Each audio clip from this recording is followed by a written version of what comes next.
Counter wars are a term for when 2 or more players are each casting counterspells back and forth to try and stop and make sure certain spells resolve. These counter wars can often be the difference between winning and losing depending on just how important the cards you're fighting over is. So players will often play counterspells or cards to help their counterspells with how they perform against other counterspells in mind.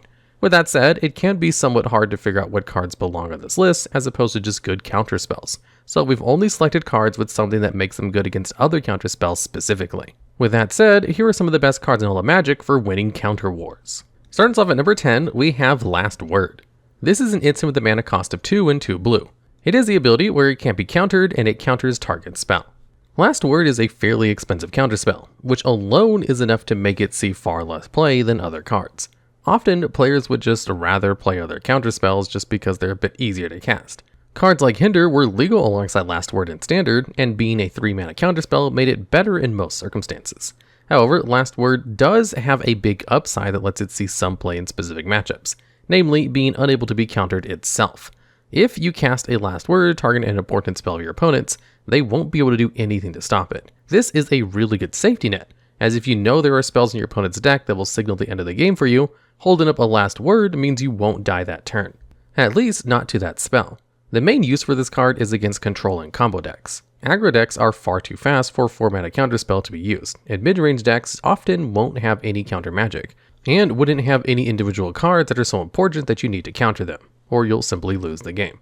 Other control decks and combo decks, however, will have plenty of necessary targets that you simply can't let resolve. Combo decks are obviously going to be very hurt by this kind of counter magic. Other control decks will often have control finishers like Teferi, Hero Dominaria, or Dragon Lord Ojotai that will generate a ton of card advantage or quickly in the game if left unchecked.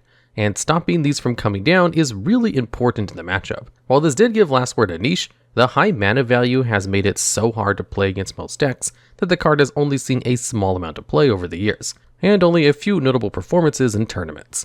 However, due to how niche cards that win counter wars are, and how few options players have for the role, Last Word still slides in at number 10. And at number 9, we have Sphinx of the Final Word. This is a 5/5 Sphinx with a mana cost of 5 and 2 blue. It can't be countered and has flying and hexproof. This means it can only be blocked by creatures with flying or reach, and can't be the target of your opponent's spells or abilities. Finally, it has the abilities where all of your instant and sorcery spells can't be countered. Sphinx is a very difficult threat to answer, as basically any single target answer won't work against it. The only ways to kill the card are board wipes or edict effects, both of which are very rare and not exactly common. Making this even better, however, is the Sphinx's final ability. Preventing all of your instants and sorceries from being countered gives you a ton of control over the game, basically turning all of your counterspells into Last Word. This, alongside having a basically untouchable 5/5, made Sphinx of the Final Word amazing in other control decks, and kinda bad in everything else. The card is just too slow against most of the field, as a 7 mana is just way too much for a card that isn't going to win you the game. This led to Sphinx only really seeing play as a sideboard card. Against any other control deck, Sphinx was basically an instant win. It is very slow, but your opponent would never really be able to deal enough damage to kill you before turn 7.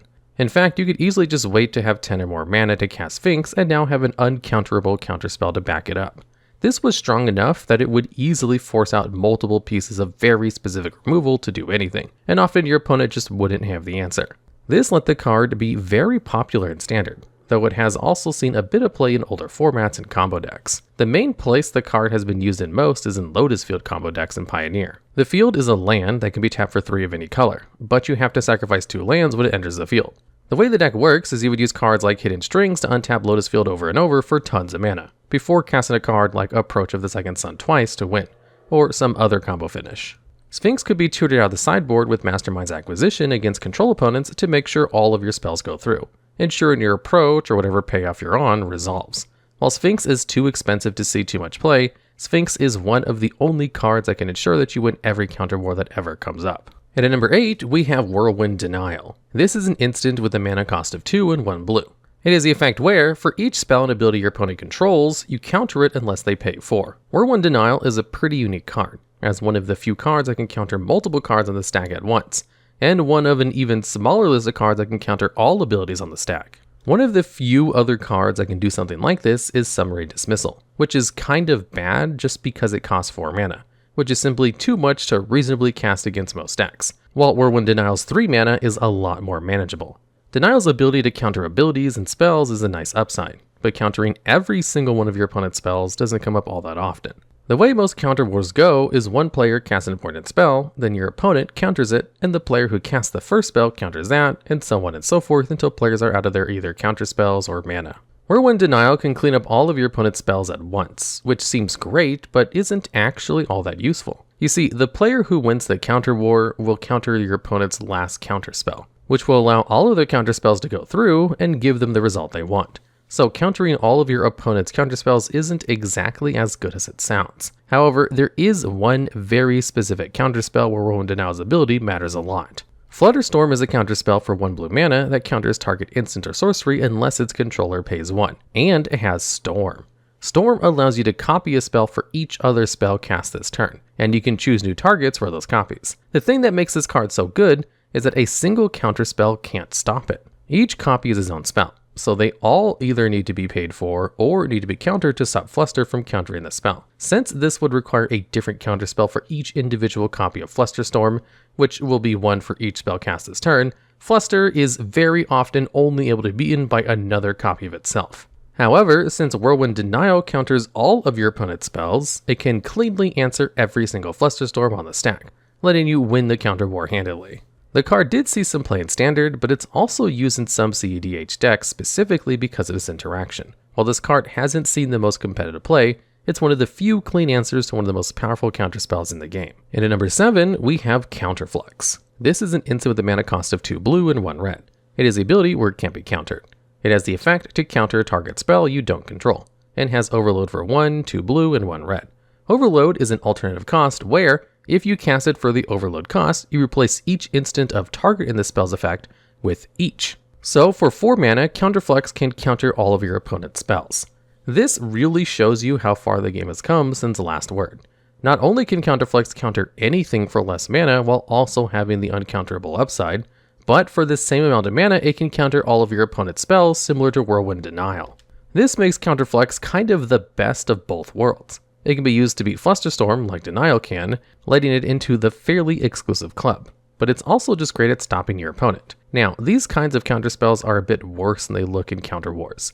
They're a lot better at stopping your opponent's plays than they are at protecting your own. You see, if you use Counterflux to stop an opponent's spell, they can't counter it, so it will always get countered.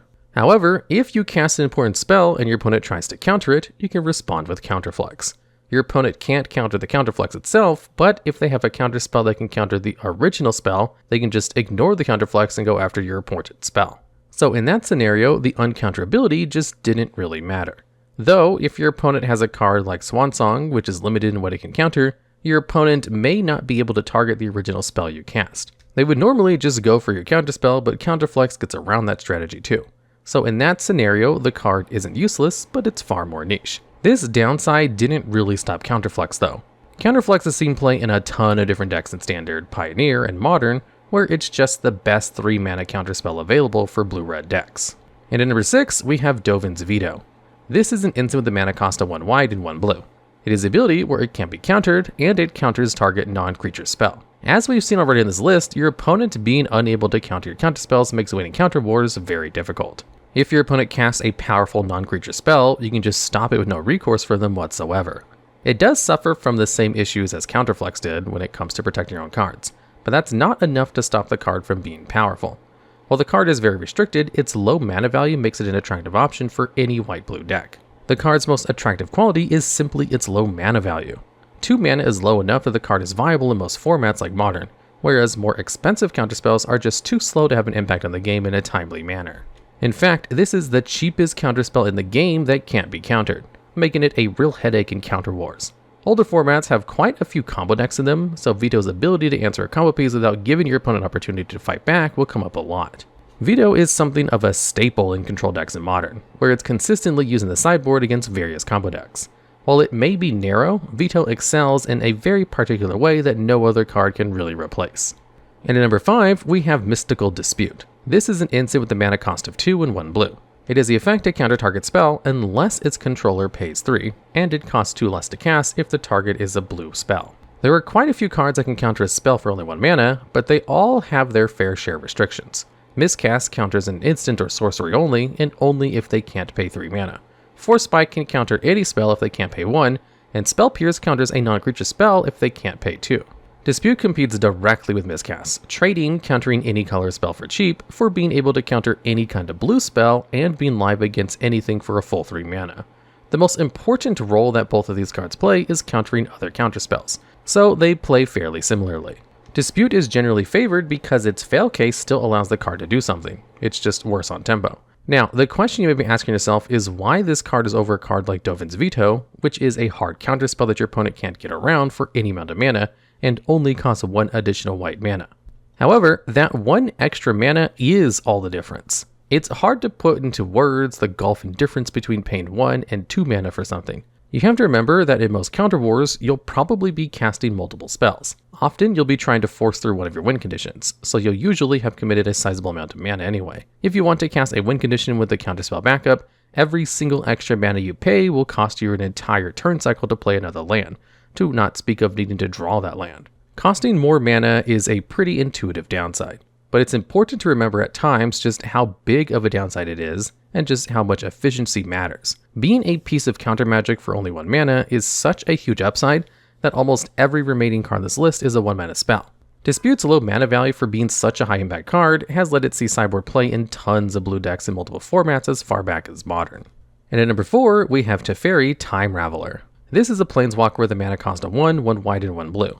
It has 4 loyalty and the static ability where your opponent can only cast spells when they could cast a sorcery. You can +1 it to make it so that, until your next turn, you can cast sorcery spells as though they had flash, and you can -3 him to return target creature, artifact, or enchantment to its owner's hand, then draw a card. This is another card more in line with Sphinx of the Final Word, which allows you to win all counter wars that happen without being a counterspell itself. Teferi kind of makes Sphinx look silly though, considering it costs half the mana and shuts down all of your opponent's instant speeds plays as well as their counterspells. This, predictably, let it see far more play, and play outside of the sideboard thanks to how powerful its -3 ability was. Planeswalkers are very susceptible to your opponent having too many creatures on board, as they can just simply attack them and kill them that way. Basically, every Planeswalker has to contend with this issue, and Teferi does it quite well with its -3. Bouncing an opponent's creature can save it from an attack the turn you play it, which is the turn that's usually the easiest to out a Planeswalker. On subsequent turns, you'll be able to use your mana to protect the walker, so the first turn is critical. All of this is simply to say that there's a good shot you'll be able to play your Teferi and keep him around for a turn in most decks. Once you do untap a Teferi, you'll be in the driver's seat of the entire game. You'll have the last word in every interaction from there on out, and all of your spells are going to resolve whether your opponent likes it or not. This makes Teferi a must-kill threat that's pretty competent at protecting itself, a recipe for an incredibly broken card. This is why the card was banned from Standard and is still banned to this day in Pioneer and Explorer, while it's been eroded in Historic. While Teferi is one of the most powerful cards on this list, it's not necessarily the best in the game at winning counter wars, which is why it's only at number 4 despite being ban-worthy. And at number 3, we have Veil of Summer. This is an instant with a mana cost of 1 green. It is the effect where you draw a card if your opponent has cast a blue or black spell this turn. Spells you control can't be countered this turn, and you and your permanents you control gain hexproof from blue and black until end of turn. This means that you and your permanents can't be targeted by blue or black spells or abilities with blue or black sources. Veil is a very powerful card in very specific situations. If you're having a counter war, it's basically a counter spell that draws you a card for 1 green mana, a rate that no other card on this list can compete with. If you compare it to cards like Mystical Dispute, Veil of Summer puts it to shame. The trade-off is that Veil is a very narrow card, as it only works to protect your own plays. It can't stop anything your opponent does on its own, which is a real downside. This ends up not really mattering though, simply because the impact the card has in the game when it does come up is so high. If you're playing against a blue player, it's a very safe bet your opponent is going to have removal of some kind. Better yet, black opponents with removal and targeted discard will also get blown up by Veil of Summer, giving it another important use case. All of these scenarios together made Veil of Summer one of the best sideboard cards in green in multiple formats, to the point where the card was actually banned in Standard and Pioneer. The card simply gave green decks too strong of a matchup against blue and black decks, to the point where drawing a single copy of Veil would swing the entire game in the green deck's favor. The card is still seen play in older formats as a way for green decks to blow out their opponent's removal, and will continue to be a staple of these formats for the foreseeable future. And at number 2, we have Pyroblast. This is an instant with a mana cost of 1 red. It has the effect where you can choose one. You either counter target spell if it's blue, or destroy target permanent if it's blue. We should also bring up Red Elemental Blast, which is basically the exact same card with a different name, allowing decks to play up to 8 copies of the effect if they want to. Pyroblast is the only hard counter in the game that can counter any blue spell. No questions asked and no other downsides to speak of. On top of that, it can also remove any blue threat your opponent has already resolved, making Pyroblast one of the most versatile answers to blue decks ever printed. The main thing that gets Pyroblast in this list is simply that it's a 1-mana counterspell that can hit most counterspells in the game. The only exceptions are other copies of Pyroblast and a few cards like Void Shatter that are technically colorless and as a result dodge blast. However, the majority of good counterspells are blue, and Pyroblast can tilt the balance in your favor. Another thing that makes Pyroblast so good is that it's very good against itself. If your opponent tries to counter one of your spells and you respond with Pyroblast, they can't blast it back. This makes Pyroblast one of the best counterspells against blue decks in the game, which is only made even more impressive by it being able to answer a wide variety of threats. Blue decks like Murktide Regent can often be very difficult to kill, but a single Pyroblast can topple it for only a single mana. This doesn't make it better in Counter War specifically, but does make the card overall far stronger. Blast is one of the best counterspells for hitting other counterspells, but there's one card that's so good at winning Counter Wars that people will play cards specifically to beat it in certain formats. And at number 1, we have Flusterstorm. This is an instant with a mana cost of 1 blue. It has the effect where you counter a target instant or sorcery spell unless its controller pays 1, and it has Storm, allowing you to copy it once for each other spell cast this turn when you cast it. Now, this spell should sound very familiar, as we did talk about this card already when we went over some of the other cards on this list. Fluster can easily get up to a high enough amount of mana to be very difficult to pay for. If your opponent casts one spell that you want to counter, you can cast it targeting that spell, which will counter it unless they pay 2. This is on par with Spell Pierce, a card that's seen some competitive play in its own right.